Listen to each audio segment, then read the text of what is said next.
Hello everyone, myself Dr Lalit. I am internal medicine graduate from GMCB Bhavnagar. I will be teaching you ECGs. I am starting a series on ECG. So let's start. First of all, ECG is a non-invasive test that records the electrical activity of the heart. It helps in diagnosing arrhythmia, ischemia, infarction, hypertrophy, electrolyte imbalance, and many other conditions. Now, first of all, coming to the leads, there are 12 leads in ECG, 12 chest lead in ECG, 6 are limb leads and 6 are chest leads. Now, coming to the limb leads, these are grouped as first, second, third AVR, AVL and AVF.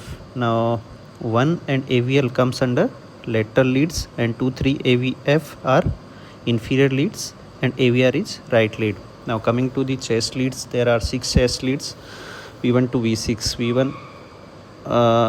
V1 is placed at 4th intercostal space on right sided sternal border, and V2 is placed in 4th intercostal space left sided sternal border.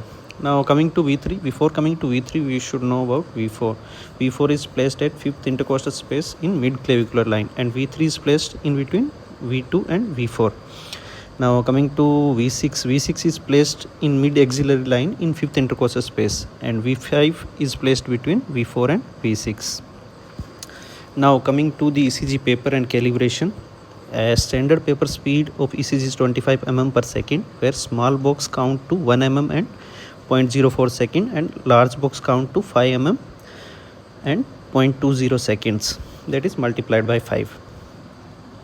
Now looking to the how will you approach to an ECG?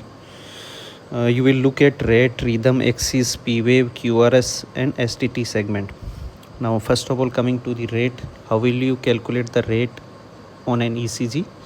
So to calculate the rate, you will count the number of large boxes falling between two RR peaks.